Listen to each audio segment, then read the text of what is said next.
This is CGTN, China Global Television Network.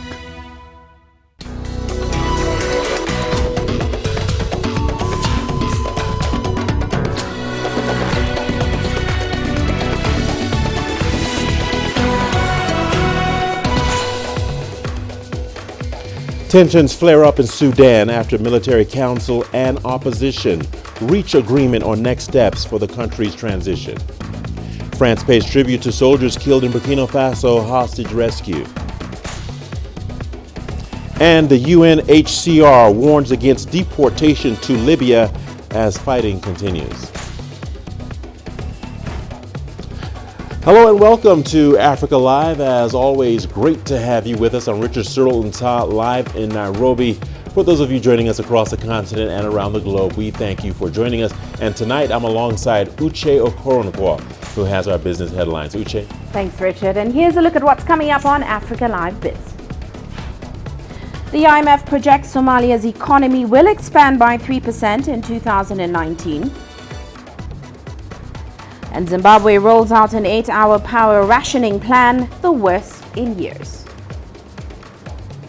Of course, all that coming up within the program. For now, it's back to you, Richard. Thank you, Uche. We begin in France, where the country has paid its final respects to 2 commandos killed during a raid to rescue 4 hostages in the Sahel region last week. French Special Forces Cedric de Pierrepont and Alain Bottincello were honored in a ceremony at the Invalides military complex in Paris, led by President Emmanuel Macron. The raid last week freed the hostages who had been seized on May the 1st while on a safari trip in a nature park in Benin, close to the border with Burkina Faso. There has been an outpouring of grief in France, but also anger and controversy over the French tourists who are visiting an area subject to a travel warning. A total of 26 French soldiers have died in the deployment to the region. Car la France est une nation qui n'abandonne jamais ses enfants. And we are here with all the energy and the anger that the grief has given us, to affirm that we will not yield anything to the battles that you committed yourselves to fighting and which you gave your lives to. And the whole nation which pays tribute to you today will remember. Your names will both be engraved on the memorials in your native towns, and the nation will know that you have done your duty. Les noms des héros. In Burkina Faso, UN Secretary General Antonio Guterres has condemned Sunday's attack on a Catholic church in the northeast of the country. It's the second such attack on Christians in less than a month. Guterres called for an end to religious violence. At least 6 people were killed when the attackers managed to trap some of the people inside the church and then set it on fire. One of the casualties, a priest, was buried Monday.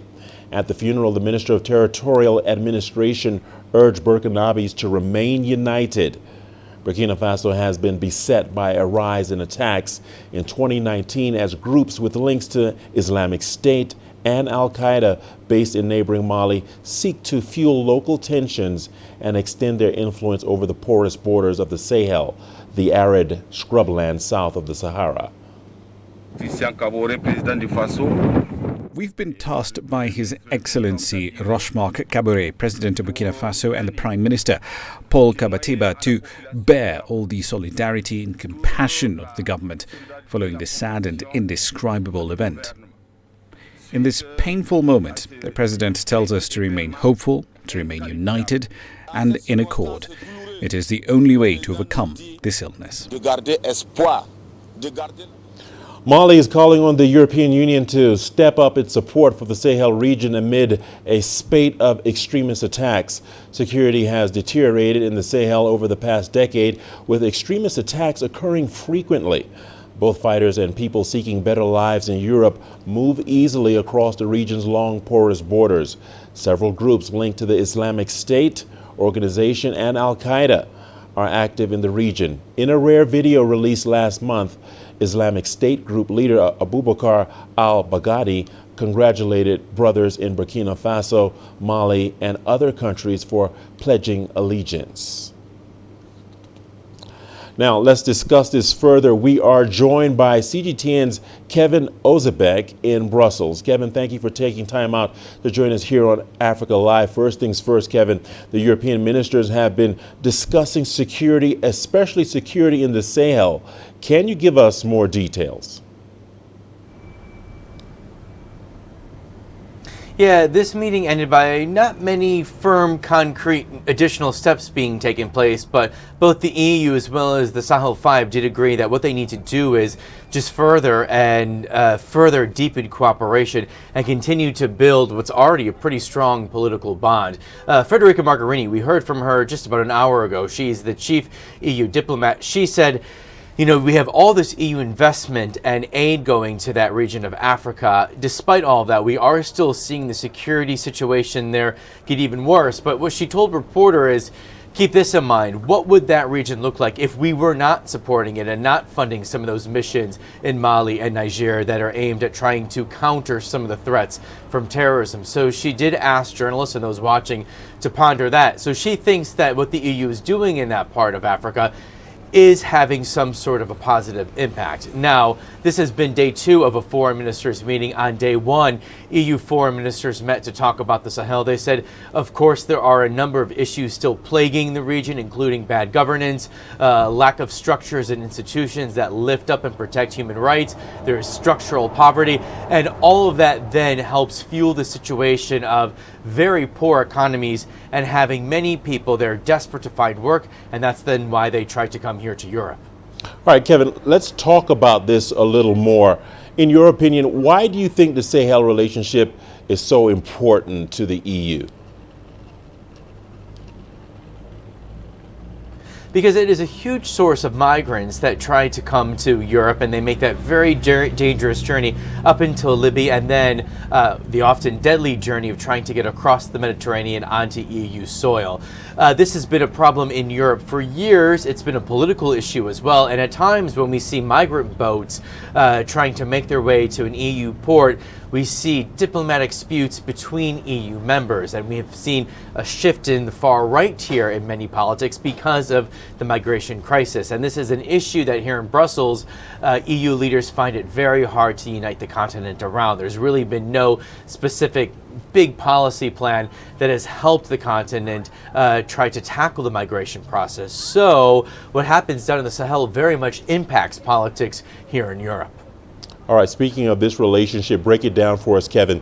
How do you think the EU wants to enhance its relationship with the Sahel? Well, it wants to do more to try to boost the economies of those countries. Now, a few years ago, we saw a real change and a real shift in how the EU delivers aid, not just to that region, but to really aid anywhere where it sends it around the world.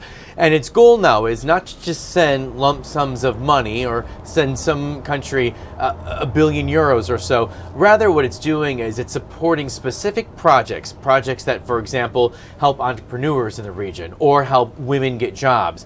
The aim is to try to boost the economy, to try to create jobs there, because if you can make the region more prosperous, there really then would not be a need for people to flee and try to come to Europe. So that's the thinking from here in Europe, that really what it needs to do is boost the economies of that region. And if you can do that, it'll help solve a litany of issues that they face. Again, Kevin Ozebek in Brussels, thank you for breaking it down for us. Thank you for your insight and analysis. Moving on. The division in Libya is generating insecurity to migrants trying to cross the country's coastline to Europe. In the past week, 65 migrants drowned. According to the UN, 871 migrants have been picked up and returned to detention centers in often unacceptable conditions since the Tripoli clashes began. Here is CGTN's Alexandria Majala with the details. A report released by UNHCR says 3,000 migrants remain trapped in detention centers close to areas of fighting, and the use of medium and heavy weapons in populated areas continues unabated. But the United Nations insists that nobody should be returned to Libya as long as fighting in Tripoli continues. We're calling for a two-pronged approach. One is a significant increase in search and rescue capacity on the central Mediterranean, and that needs to come from NGO vessels and other state vessels, and also for the international community to come forward and evacuate people out of the detention centres as quickly as possible. Forces loyal to Libya's internationally recognized government are defending Tripoli against an offensive by the Libyan National Army, led by Khalifa Haftar. Haftar's LNA mounted an offensive on Tripoli in early April, saying that Sarraj's government was controlled by what it called terrorists, but has failed to breach the city's defenses. More than 60,000 people are said to have been displaced from Tripoli since the offensive started. And according to the United Nations, 66,000 people have been forced out of their homes and at least 454 killed since clashes began. Airstrikes and artillery shelling have been carried out in Ain Zara, nearby to Tripoli International Airport, and into Jura. Our teams report seeing thousands of civilians moving on a daily basis to safer locations in cities along the coast and towards the Nafusa Mountains. Humanitarian needs are increasing as food and medicines are limited and movement around the city is increasingly difficult. The World Health Organization says 43 people have died and 2,110 more have been injured since clashes in Tripoli started in April. Alexandria Majala for CGTN. Tensions remain high in Sudan after 4 people were killed in the capital in Khartoum. Several demonstrators were wounded. State TV reported heavy gunfire in the capital late into Monday evening. The violence broke out after negotiators announced progress in a political transition deal. Let's get you the very latest. We are joined on the line by Dura Gambo, a local journalist in Khartoum. Dura, thank you for taking time out. Now, can you give us an update in the situation there, Dura? Situation now is very, very critical. People are really angry and sit in, and outside we sit in. They started blocking streets, many streets in Omdurman, like Al-Arba'in street. The first street was one of the main streets in Khartoum and in Omdurman.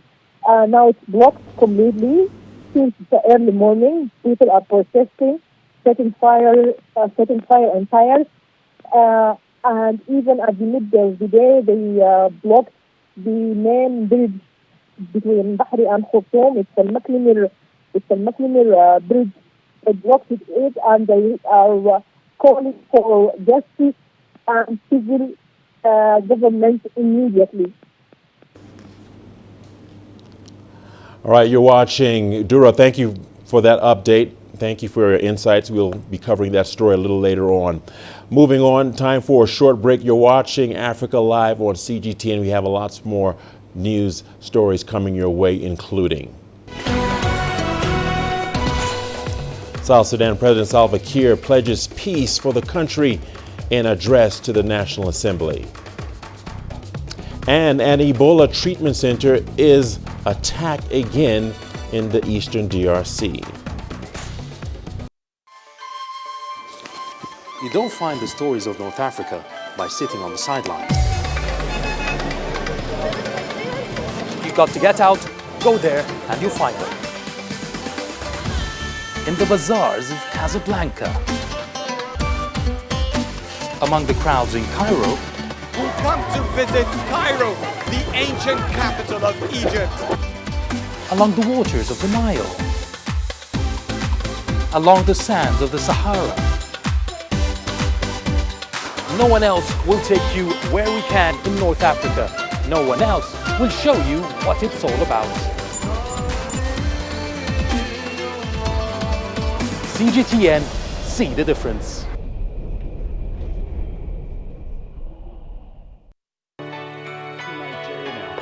Economic data out of the country. The country's foreign currency reserves.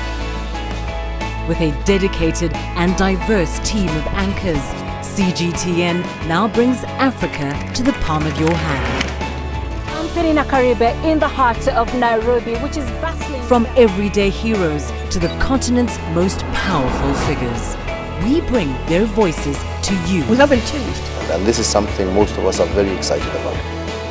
We bring you news that's changing perspectives. I'm Uche Okoronkwo reporting from Nairobi's city center. News that brings Africa to the world.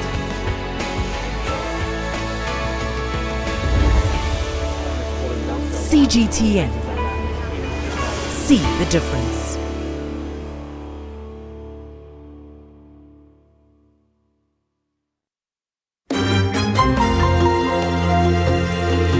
Africa Live. Find your voice.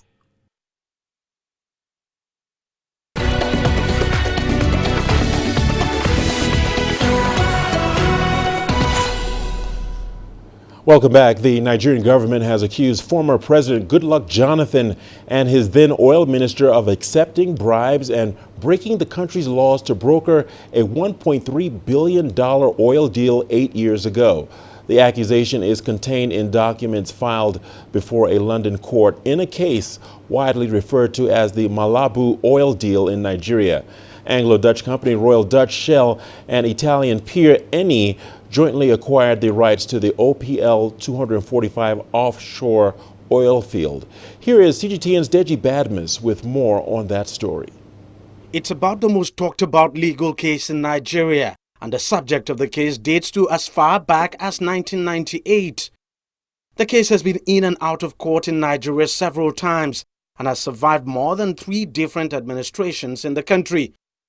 At the center of what is now known as Malabu oil deal is OPL, or Oil Prospecting License 245, which was controversially awarded to an indigenous firm Malabu by the military regime at the time. It would later emerge that the oil minister at the time, Dan Etete, actually floated Malabu and basically awarded the oil block said to have millions of barrels of crude in reserve to himself. Lamre Suraj has been following the whole drama very closely over the past decade. There's been several attempts by the actors around the case to actually model it up and then deceive the people that are actually listening, because there's been so much of conspiracy that goes around the deal. So at that point, it becomes very difficult for people who have not consciously followed the case to actually have a full grasp of it. The Nigerian government revoked the Malabu deal in 2003 and handed over the oil block to Shell. That decision would be followed by legal fireworks, which would eventually be settled out of court under the government of then-President Goodluck Jonathan in 2011. It's that settlement that is at the heart of the current case, in which the current government is accusing the former president, his oil and justice ministers Diezani Alison Madueke and Mohamed Adoke, of collecting bribes.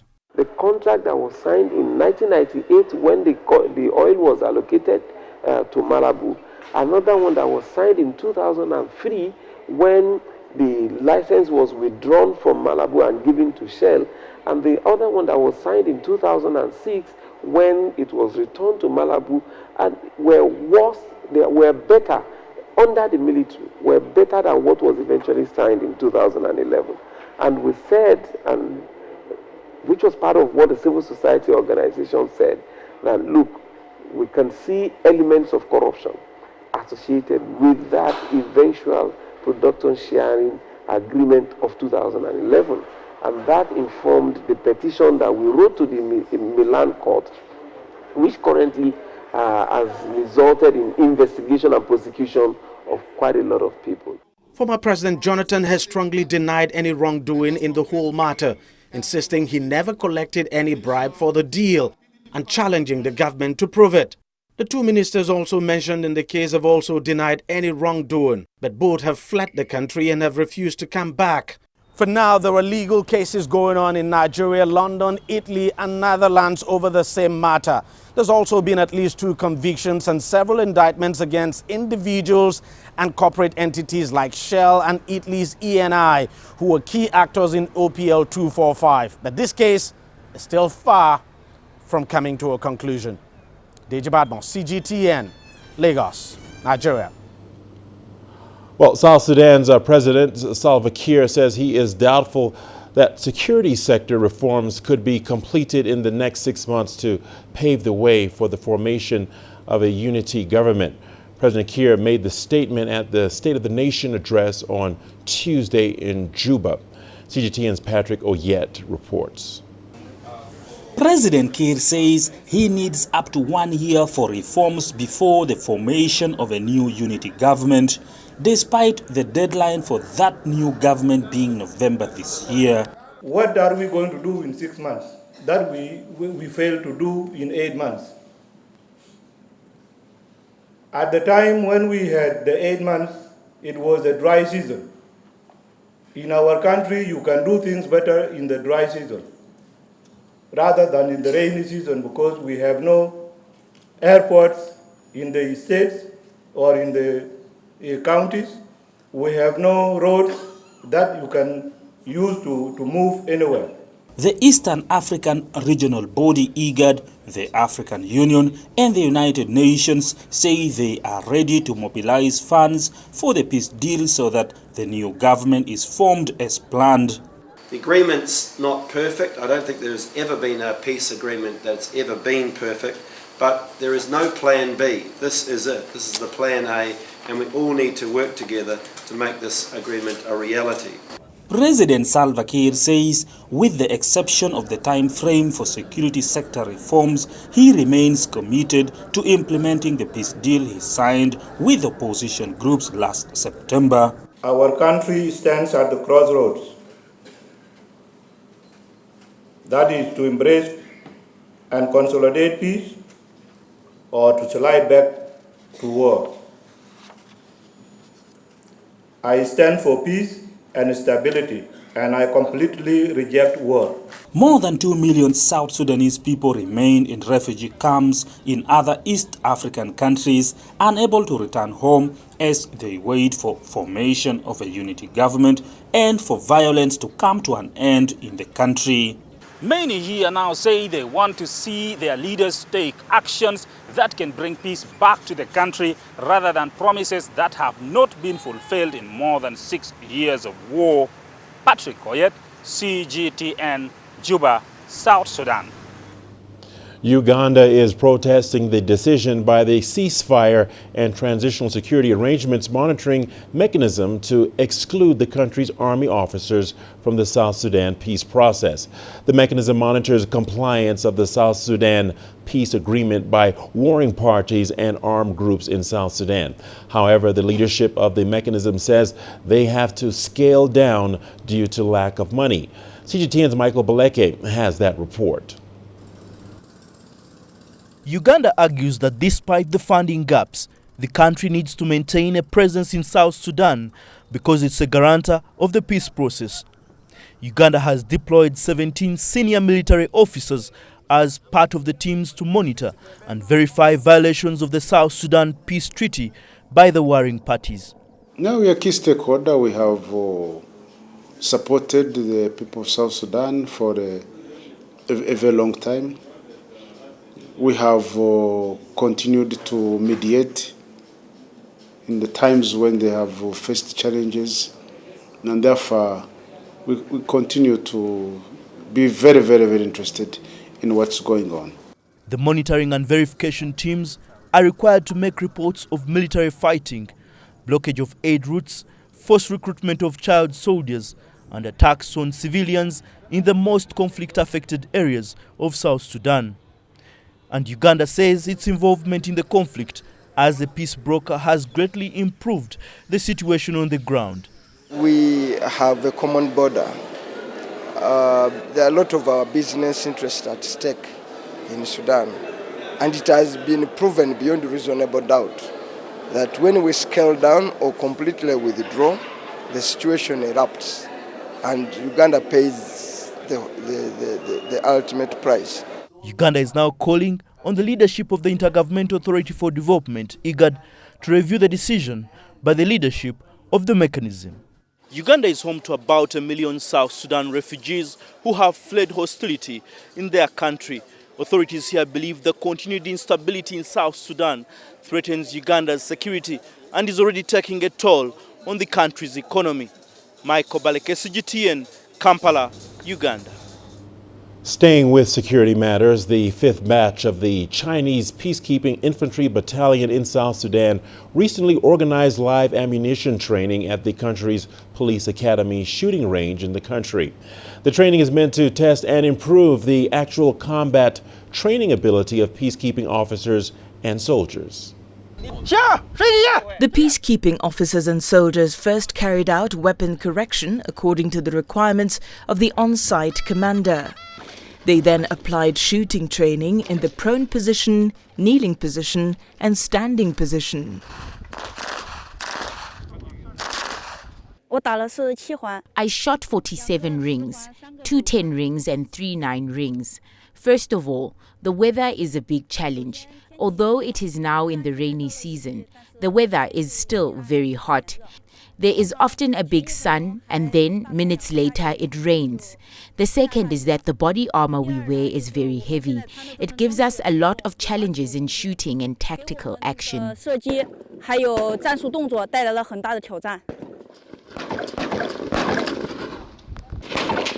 The live ammunition shooting training is based on the military training outline of the Army Peacekeeping Infantry Unit. It also includes the 2019 military training plan of the United Nations mission in South Sudan. This live ammunition training included all the light weapons and anti-riot guns deployed by the Peacekeeping Infantry Battalion.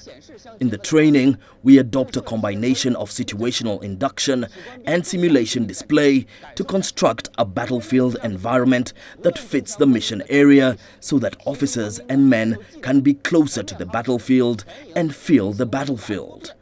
Through such training, the officers and men's combat readiness will be enhanced and the officers and men will be upgraded.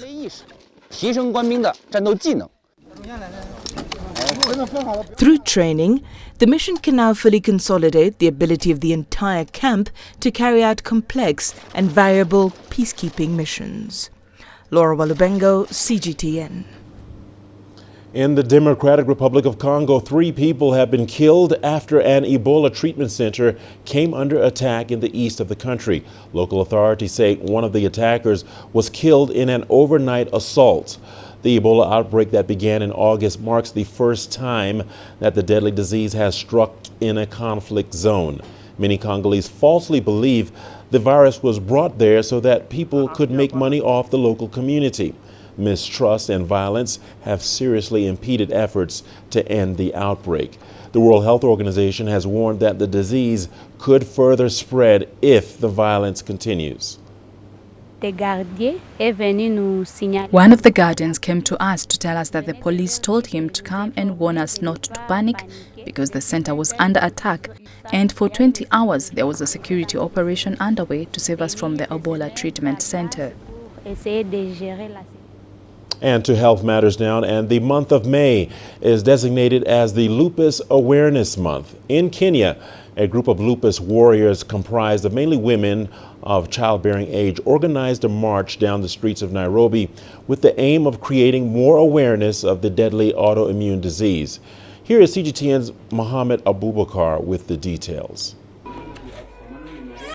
Unlike other incurable diseases such as diabetes and cancer, not much is known about the causes, treatment and management of systematic lupus erythematosus, commonly known as lupus.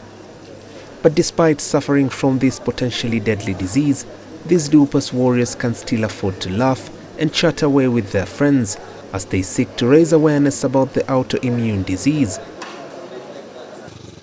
For Wendy Njoki, hers has been a journey of 14 long years. It all began when she occasionally came home from school with body swellings and pain in her body joints. After a bunch of medical tests, she was diagnosed with juvenile idiopathic arthritis. 3 years later, when this condition worsened, she decided to see a rheumatologist, who after several medical examinations broke the news to her that she was suffering from lupus. It is really, really tough, and it can get discouraging sometimes. And I believe that in the end, it's always a story of triumph and of courage and hope. But I think that because we lack so much awareness and so little is known about lupus, then people find it hard to even understand what we're talking about or to empathize with us. And the fact that lupus sometimes does not just come on its own, it comes with what we call overlap diseases. Lupus is an autoimmune disease that emanates from the blood system. With lupus, a person's body defense system produces antibodies that attack the body's own tissues, causing inflammation. The deadly disease can also affect a person's internal organs, such as skin, brain, kidneys, heart, lungs, among others. The disease is 9 times more common in women than in men, and women between 15 and 45 years of age have a high risk of acquiring it.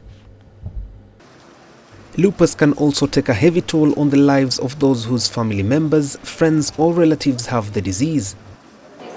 It's been hard, especially emotionally. It's very difficult. It's been very hard, very, very hard, because most of us don't know how to deal with it. Yeah, because it is hospital visit after hospital visit. It gets to you. Yeah, but you know what? You keep strong for them. The disease is also quite expensive to manage, with families using as much as $7,000 in a year on medication alone.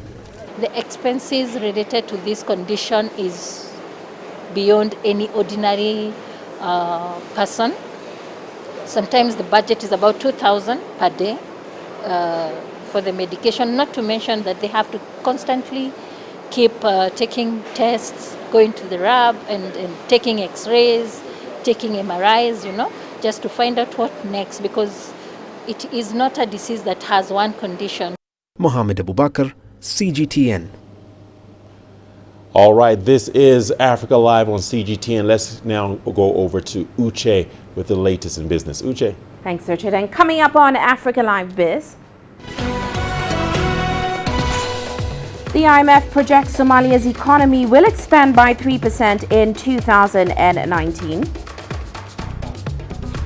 And Zimbabwe rolls out an 8-hour power rationing plan, the worst in years.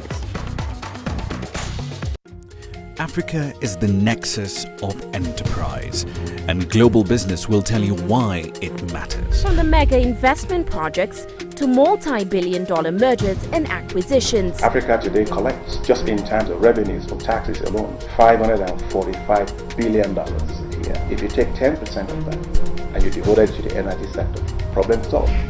All this on Global Business, weekdays at this time on CGTN. Business in Africa is at the crossroads, where opportunity meets innovation, where profitable new markets collide with global trends.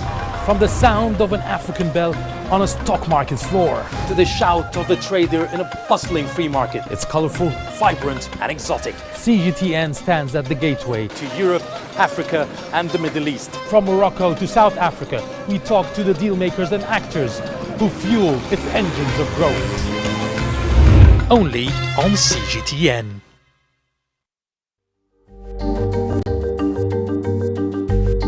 Africa Live. Find your voice.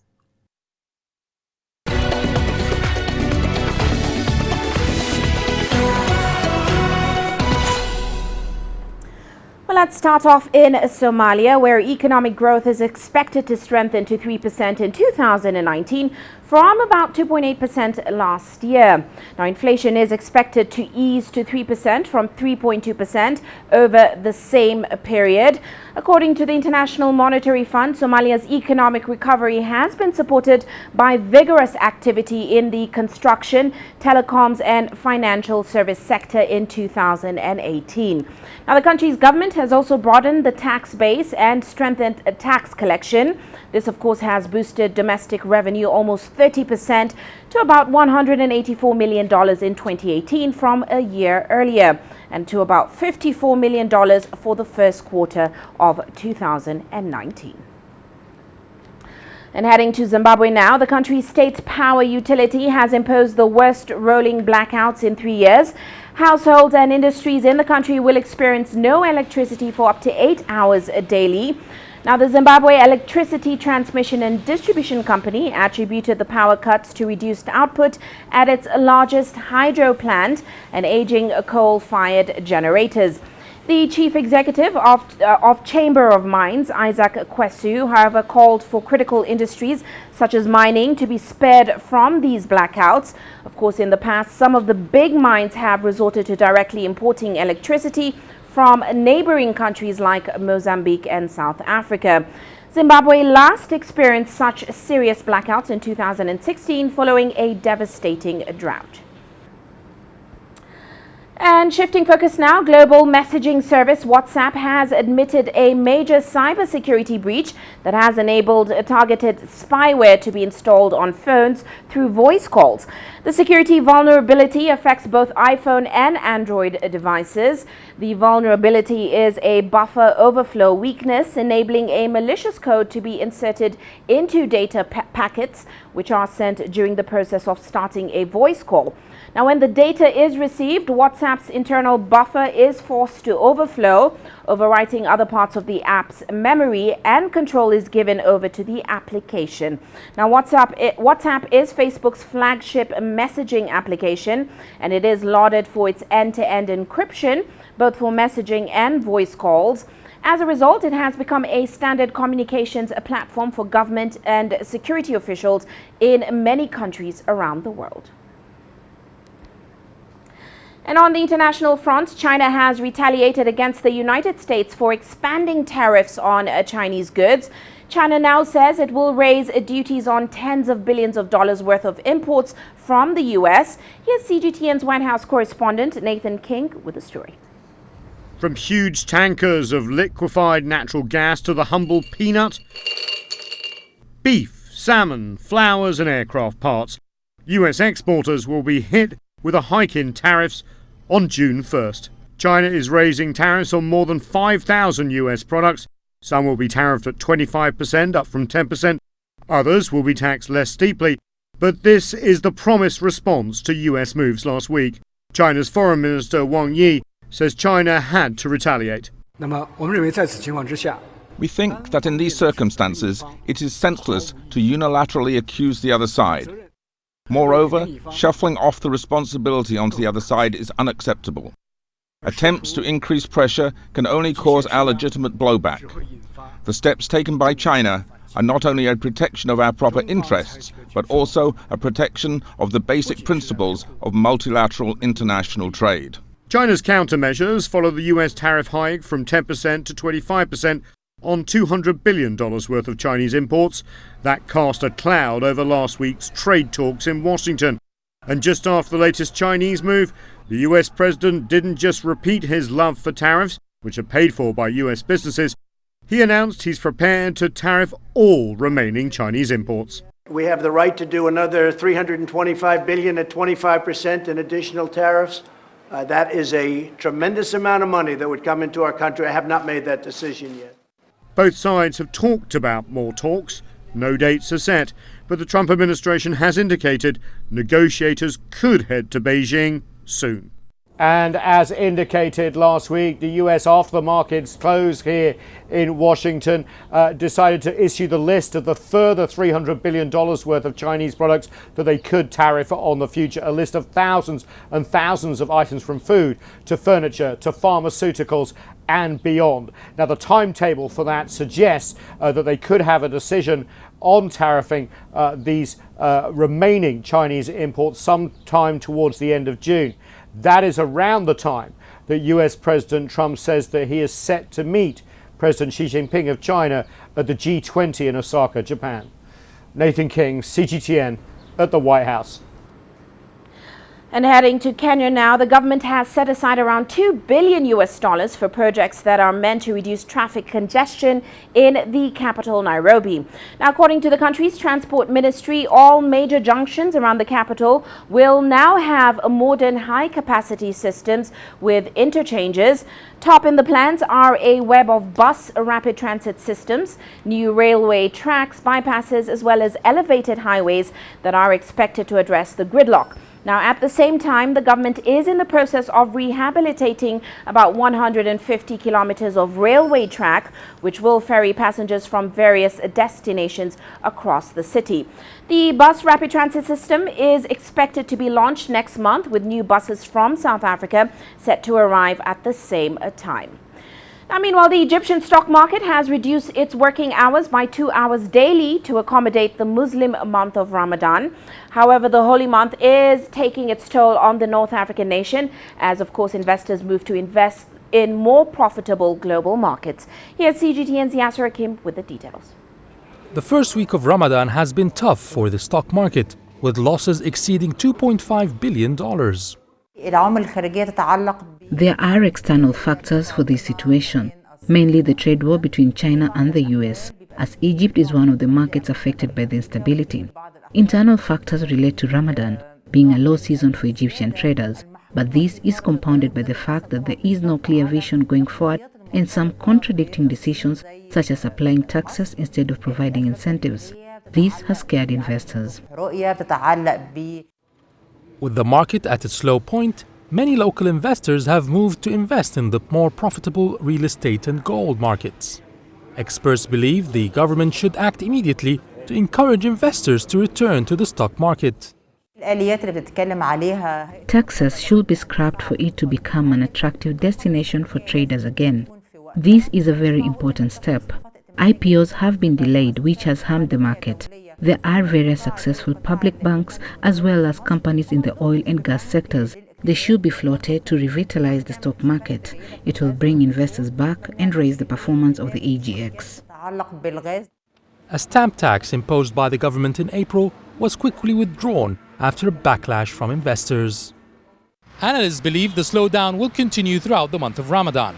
The best form of investment at the moment is on the medium term. A turnaround could be expected once the new IPOs would be introduced in the stock market before the end of the year. Yas Hakim for CGTN, Cairo.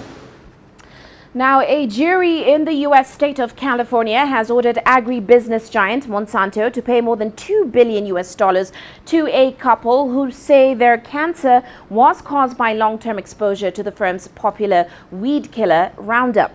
The verdict follows several recent losses the company has faced in court concerning the chemical. However, Monsanto, which is owned by German pharmaceutical giant Bayer, denies that Roundup and its key ingredient glyphosate, which is a carcinogenic, or that the herbicide possesses a health risk when used according to label instructions.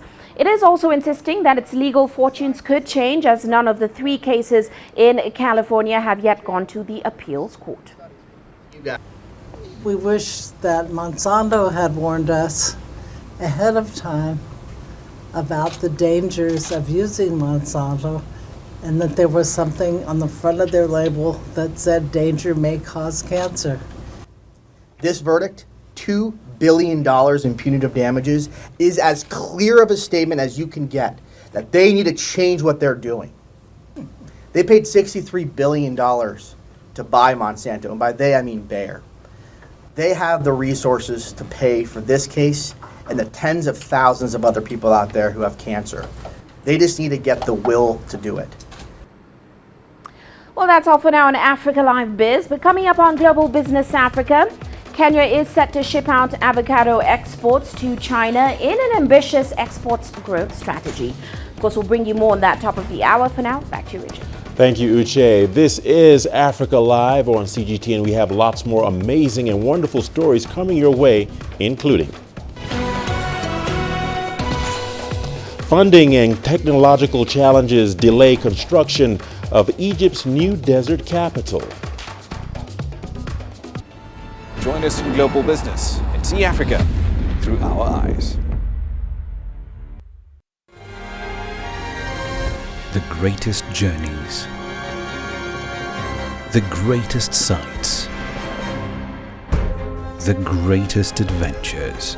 Here in Qanater, this weir allows the locals to walk on water. We're far more than just TV news. We're your passport to the wonders of Africa. to bring you stories of struggle, survival and hope.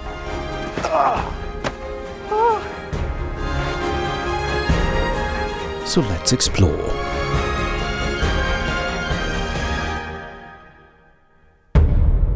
CGTN. See the difference.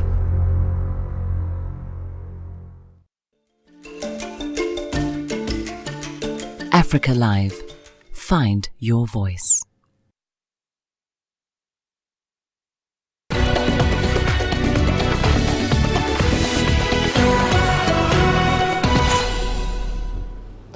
Welcome back. Leah Sharibu, the only girl still in custody out of the 110 schoolgirls abducted by the Boko Haram militant group last year, turned 16 years old this week. As CGTN's Samson Omale reports, her birthday was marked with protests, marches, and prayers. Let's take a look. Leah Sharibu remains in Boko Haram custody because she refused to convert to Islam in exchange for her freedom. The insurgent group has been active in Nigeria for more than a decade and frequently abducts women and children. Leah's mother broke down in this interview from October. She told me the abduction of their daughter in February of last year has left a lot of pain in their family. I have not felt well ever since. I have been in pain. I am pleading with the whole world and the Nigerian government to secure the release of my daughter safely from the terrorists hurting her. Please help me. Please help Leah. Please help her loved ones by securing her release. That is all I ask. This group of children drawn from select schools in Jos are holding a march to celebrate her birthday. The local radio station also provided a platform to draw attention to Leah's ongoing captivity. Every girl child education and the freedom of religion, they are the two most fundamental things in a country for the country to be called civilized country. And Leah has been a great example to every child. She's the epitome of our struggle. And I just want to urge each and every one of us to continue to push on till every girl child has an opportunity to be educated. I believe that by the challenge of Leah Sharibu, the next generation of children that are coming up are going to hold this mantle and run the race to victory and uphold the great name of Nigeria. The coordinator of the Leah Sharibu Foundation, a close relative of the abducted girl, insists that the Nigerian government must match its words with action. Today we are here just to celebrate the birthday of Leah, who is still in captivity. She was taken on the 19th of February 2018, and she is still in captivity, despite the fact that the government has promised us that she will be released. She refused to renounce her faith, her Christian faith, and that is why she is kept back in captivity. We are talking to Leah. You are making us very proud. You didn't care the dangers you were exposed to, but you held on. And that gives us hope for all these ones, that they can stand, no matter what is happening. Samson Omale, CGTN, Jos, Nigeria. Egypt's government should start operating from a new capital being built in the desert east of Cairo in June 2020. But funding, logistical and technological challenges make future targets uncertain. Let's take a look. Egypt's government wants to run the nation from a new capital in the desert from mid-2020. Workers are rushing to build core areas of the new city to replace Cairo, whose infrastructure has been overrun by population growth. We have now completed over 50% of the project. When we're talking about the project, we're talking about the project with all its components. That is buildings, roads, facilities, the smart system, water, sewage, electricity, and natural gas.